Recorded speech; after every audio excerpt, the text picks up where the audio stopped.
Alright, here we are back again, and welcome back. This is our first day back on the road after 6 months of working in Dubbo. Great place. If you ever get there, check it out. Anyway, we are currently at the Warrumbungles National Park doing the... Bulgari. We don't know how to pronounce Starts with a B, it's near Brockman as well. Yeah, we don't know how to pronounce it properly, so Bulgari Flats, I'm pretty sure. we'll put a little caption in the bottom here right now. And yeah, we're currently camped at Brockman, or Brockman 3 to be precise. It's literally just straight out from where you camp. We got permission to fly our drone up here, so yes, just make sure as well, just while he's talking about that, you need to get permission to fly in this national park. a majority of national parks in New South Wales as well. Some you can actually get there, but what we did, we emailed prior, and then they emailed us back saying good to go, just you can't fly it in this area, that area, blah blah blah. And we've only got today to fly it because the rest of the week there's helicopter stuff. So yeah, we're doing this walk because it's the only area that we're allowed to actually fly it. Can't fly it at other places, which we're going to go check out tomorrow. And hopefully we're not going to get interrupted by helicopters. Yes. But other than that, we've got about a 5-hour walk, if I'm not mistaken. Yeah, 5-hour return trip, I think it was. Yeah. So yeah, we've just started. Alright, anyway, we'll kick back soon. So, not on my camera, on the GoPro, but right there, we'll be heading to all those little rocky outcrops tomorrow. There's one about there, it's called Bread Knife, and that's all the Grand High Tops. Alright, Kirra, you better be careful. We've got to do a water crossing. Water crossing, guys. Alright, watch out, watch out, watch out. Alright, careful. Don't get washed away. Is it deep? You'll be right, you'll be right. Keep it going, keep it going. Ooh. Oh geez, if you fall over right now, it'll be absolutely hilarious. No, it hasn't rained here for a few weeks, few days actually. So yeah, it's pretty dry at the moment. So we're all good.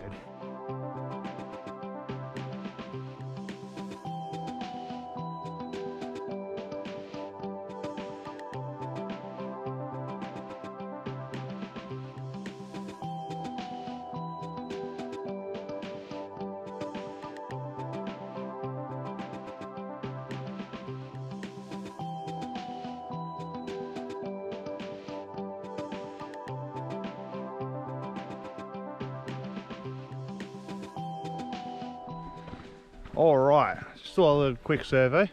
First thing, back again. Second thing, Kirra shit herself from a snake and I didn't see it. There's a big one apparently. It was so big that she saw the tail and didn't see the head as it was buggering off into the bush. So we had that thing going on just then. The third thing, I thought I might say, if you're ever in the Warrumbungles, or you might be here for a day trip, you might be here for a week doing all the hikes, keep an ear out for koalas. Yes. Because this used to be quite a good spot to actually go spot them and probably hear them.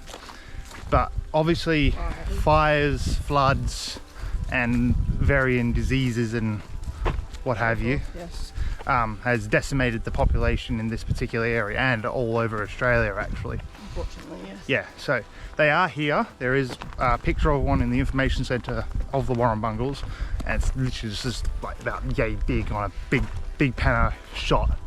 But yeah, if you ever hear it, if you ever hear one, even see it, take a photo of it and send it to the information centre because like, hey, found one. So they're just wanting to see wildlife back in here. Yeah. So they would be over the bloody moon to see that. Absolutely. So yeah, if you ever hear and you're just chilling or you're walking, doing one of these walks and you hear the almighty grunt of a koala. We'll try and get one actually one day. What we'll do, no. There's a big ant pile in front of us. Freaking snake! I was like, no. What we'll do after this clip, we'll insert a YouTube or like a little snippet of what we're talking about, the sound. Yeah, we'll credit the person that took it, but yeah. It is the weirdest sound. Pops that koala screeching.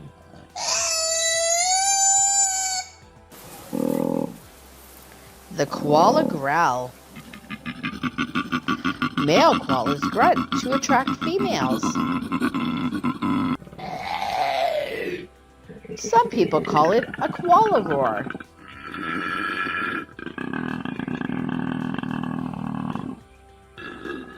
You don't expect this cute ball of fluff with fuzzy ears to make this almighty. Like if you were to hear that at night time, drop bears are real. Yeah, exactly right. So yeah, we'll put it in and that sort of stuff, and then yeah, if you ever hear, keep an ear out, you won't miss it. Keep your eyes out, look in the eucalypt trees. It's definitely, yeah, I was gonna say it's got the definite, like, this is where you'd find them kind of situation. But obviously, for the obvious reason, like we said, they're not here as prolific as they used to be. So anyway, by the looks like I can see a caravan. I could be wrong. We're nearly back. So we're nearly back. It only took us about 2 hours, so it's not. Keep in mind, we stopped a couple of times to send the drone up, and we took our time. We definitely took our time. We did stop a couple of times. We're on holidays now. Yeah, exactly. So anyway, we can kick back soon. Maybe find a geocache before we get set up back at home. All right, here we are back again. So it is now midday-ish, and due to a last-minute change because of the helicopters, we have opted to do the bread knife and grandhand high tops today, because every other day whilst we're here, there's helicopters flying all over this area where we are right now. So unfortunately, we can't make it into this area, so to speak. So other than that, we're going to do it now because this is the last day until it's closed pretty much for a week, and then yeah, then we'll probably go to another walk or something or other tomorrow or something like that instead. Anyway, we've got a 5k walk. Yeah, 5k there, 5k back. 5k walk to get to the peak, and then we'll make our way back after that. And we'll kick back soon.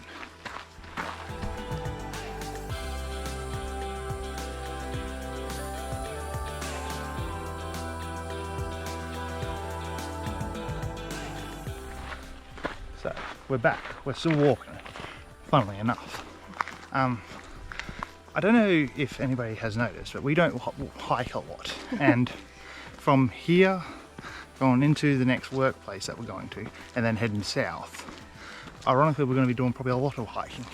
Yes. And not that you can see our feet. Kirra has Nikes, white, we both have Nikes. White Nikes on. I have really old black and white Nikes on, and they're not exactly designed for hiking. Mine are designed more for basketball. I did have boots on this morning though. Yeah, well, work boots and steel caps. But yeah, and Kirra's more at the moment designed more for running. Yes. So if anybody's out there that's watching this can recommend us a hiking brand, a hiking boot brand, yes, would love to know it, because we're gonna need it. We're gonna need them. So yeah, so surprise, surprise, we are here. We are going to there, and then we go back, because we're not doing all that, because it's the time of day. So yeah, Kirra's pressed on, just leave me behind. So we got 4.6 till we get there. Here we go.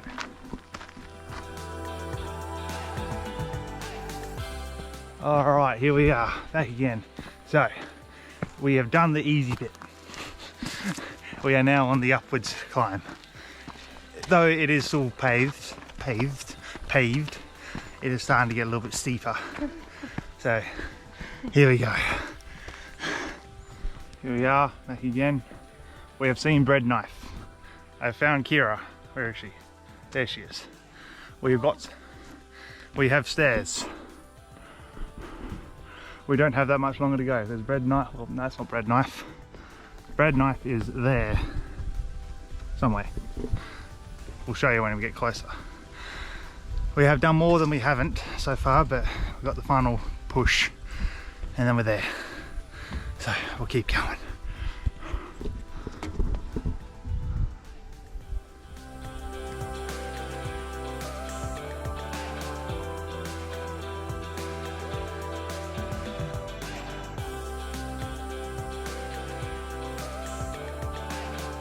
So for all you crazy heads out there, That's part of Bread Knife. The start where we're going is that way. So yeah, so it's all part of, you don't even see it, it's just there. It's like a route, it's like almost like that, and it runs straight down. I'm sure when we get to the top, we'll be able to show you a bit better. But we're so close. You can see the top of it, so we're like crazy stupid close. So press on.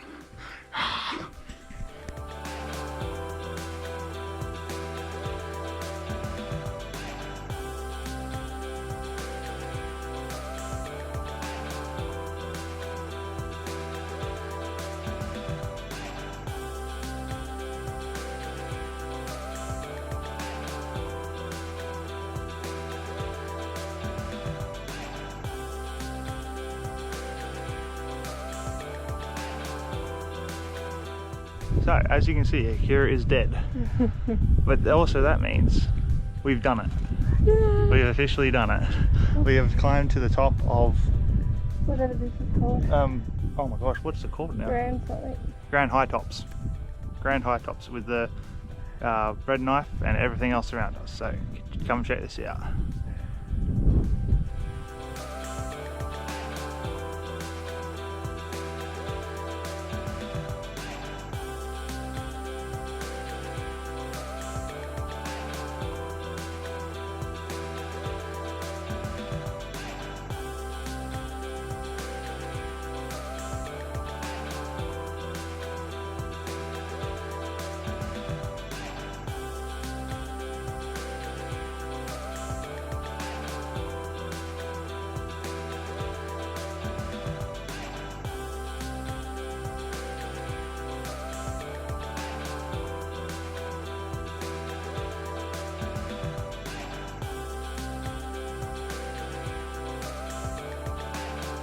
Alright, here we are back again. So we are at the Dagda Saddle. Up there is where we came from, 630 meters away. Down there behind Kirra is the Bala Hut and the Pincham car park, which is 5.7. And that way is the Bluff Mountain and again the Pincham car park, but compared to the other way it is 7.6, so 2 k's longer. So we're heading this way because, well, we're not exactly hikers yet, let's say. So we got, was it 5k's? 5k's to go, and then we're done. But thankfully there's no stairs on this one. Well, there is stairs, not as many, thankfully, because we just did the part that was all stairs, just down some slopes. So yeah, anyway, probably maybe one more record before we get to the bottom, but we'll kick back soon. Alright, back again. I told you I'd do another one. So there's Kirra. So we were so that way up, well, I can't really see it, hang on. At the top there, where's my finger? There, that's the top of Bread Knife. We're just beyond that. So yeah, so we've done about 3/4 of the way of the Dagda shortcut. So that takes out that whole tall section of all the staircase and that sort of stuff. Us complaining about the staircases is because there was what, like friggin' a lot of them. 10,000 bloody stairs. It was about 1 kilometre worth of stairs, roughly. And the stairs were like... yeah, they were steep. They were steep, yeah. So yeah, so just to let you know that we've done that much. So definitely, if you're coming here, do this on the way down. Yes, do the Dagda shortcut. If you're not doing the full circuit, do the Dagda shortcut coming back down on the same path, as it does save your knees and legs and what have you. But yes, you do still do some stairs, but it's not the, you only do about 200 meters, not 600 meters worth of stairs. Yeah. Anyway, we'll kick back soon. I've got that on film. Could it be? It's a car. Means we made it to the car park here. We've done it. Oh, holy God, that was a walk and a half. But tired and hungry. Tired and hungry. I know Kirra's hungry. Mate, you think there's bears out there? Oh, your belly's grumbling. Anyway, we're done. All right, back to camp we go.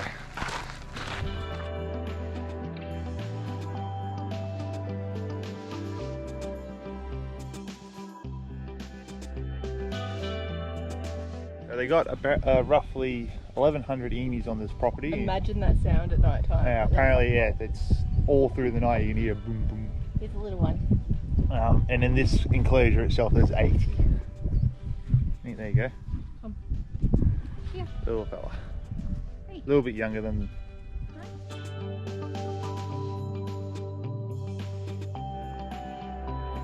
Alrighty, we have jumped over to Pilliga National Park. Sure. Nature Reserve or National Park, one of those two. One of those. And we're about to do the sandstone caves. I did look it up and I've forgotten already. So we're going to go for a walk. It's not too far. I think it's about a 2k walk. We're going to get changed because we've just been out in the morning. And we'll see you at the caves. So. Sounds good. Alright, here we are back again. So I believe we made it to the first cave. So essentially this one was for tool making. And as you can see, I'm allowed to film this one. See all those straight up and down lines? You know, just here, they are all axe and stone tools that the indigenous people of this area used to carve down to actually make their stone tools. So it's pretty cool. But unfortunately, for people mimicking it, they've had to close it off to the general public in this sort of fashion with the fence in front of it, because people used to try and do it themselves. But then if you see these gaps in here, these ones right here, and same as over here, that is because there's bats in there, 2 different species of bats. So yeah, we thought we could see some, but it was rocks. it was just rocks. We tried. We tried to get some bat footage. Yeah. So that's the first cave, we believe. Yeah. Very cool. Very, like, it just gives you an insight into, say, 10,000-ish, maybe even longer years ago of when they first started doing this. So it's very, very cool. Very sacred. But yes, thankfully we're allowed to film it. Yes. So we get to show you what it's like if you can't make it. So yeah. Anyway, we'll crack on. We've got 4 more caves to go.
Alright, back again. So, let me try and change it to, there we go.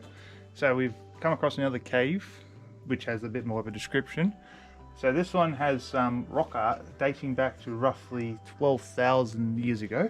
I'll insert a photo because you won't be able to see it too much on the GoPro, so I'll insert a photo. Yeah, so there is emu footprints and kangaroo footprints, which have been,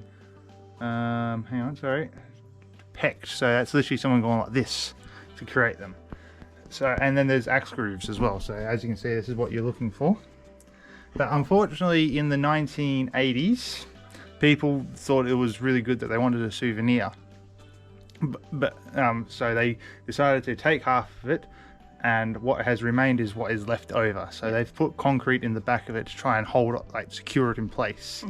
And then obviously, as you can see, there's another fence here to prevent anybody going in. But thankfully, the local indigenous community has allowed this to still be here. We can still see it. We can still see it, and we can still show you guys what it's all about. Yes.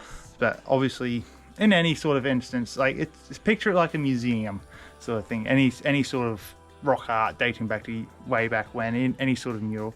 You don't know what it is, you like it, but don't touch it because it's obviously there. It's been there for a long time. It can be 12,000 years old, it can be 3,000 years old, it can be 200 years old. You don't know what it is, don't touch it. It could be even older than 12,000 years old, but still, just enjoy the view, take a couple of photos, and move on. There is a lot of things, in the indigenous culture as well, that if you take artifacts from them, it's a bad omen. So Yeah. Keep that in mind. Yeah. There is a couple of them where it's like males will have a bad time in bed, and same and vice versa with females. It's like if a female plays a didgeridoo. Yeah. Sort of thing. So you get that. So yeah. Anyway, we have got 700 meters before we get to the end of it, and we'll see if there's any more caves. If there isn't, but I don't know if this is the last one. Kirra doesn't know either, so anyway, we've got 700 meters to go. We'll crack on. All right, back again. Keys are in your bag. Okay. So we've just done the Sandstone Caves walk. Kirra got it right, actually.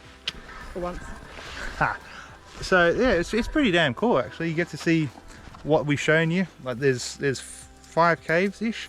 They don't actually tell you where the caves are for reference, or 3 of them, but if you look at the map which is just up there behind us, you can actually gauge an idea, because it's not just one cave, it's a chain that they class as a whole cave or cave system. So it's pretty damn cool.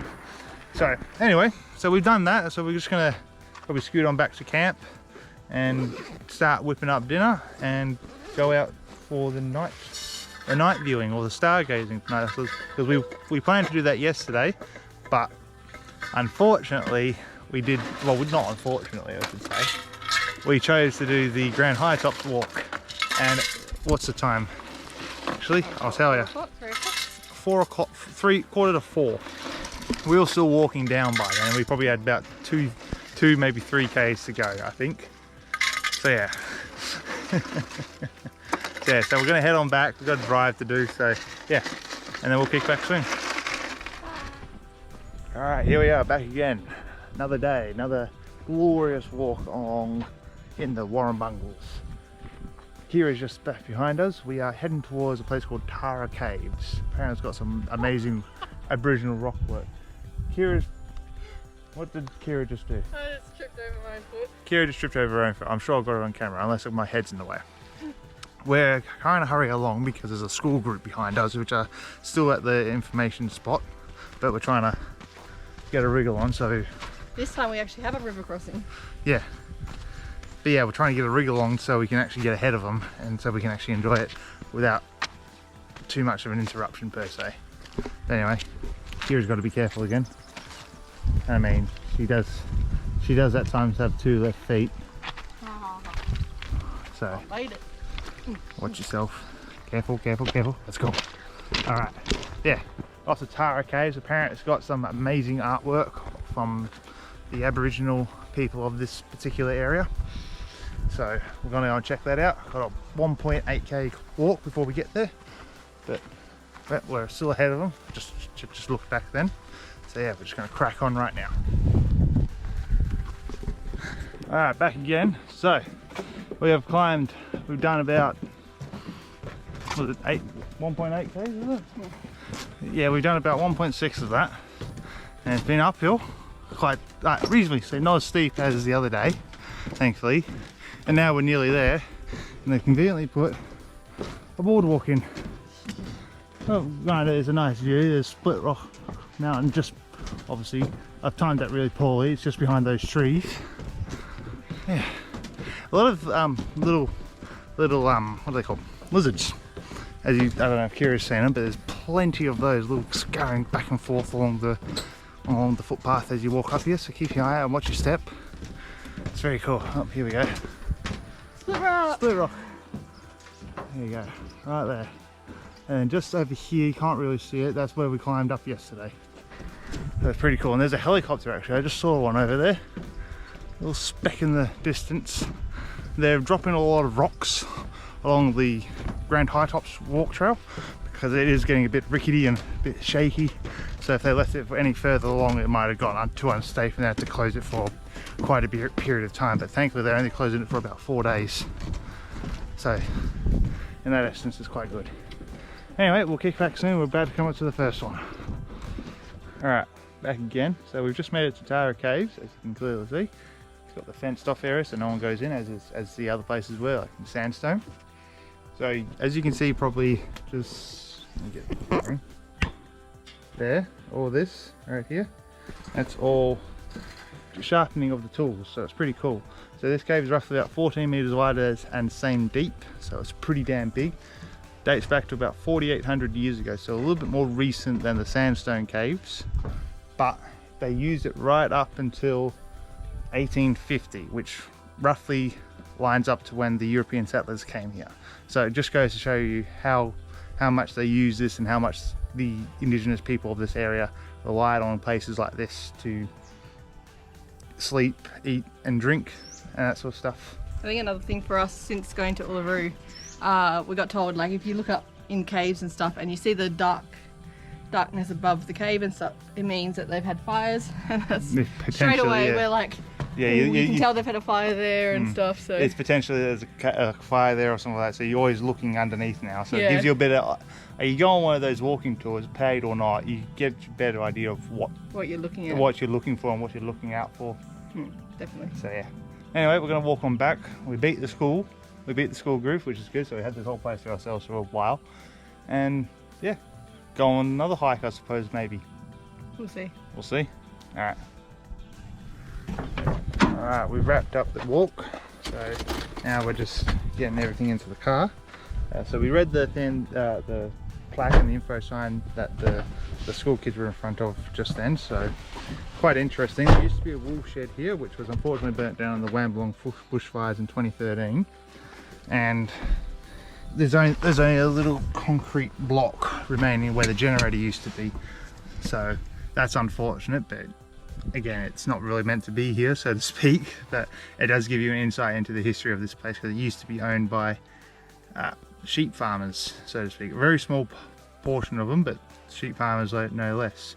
And then in 2006, I think you said, it became a national heritage listed national park sort of thing, so no one can touch it. And Not at all. And in the indigenous language, Warrumbungles means crooked mountain. So in case you didn't know that.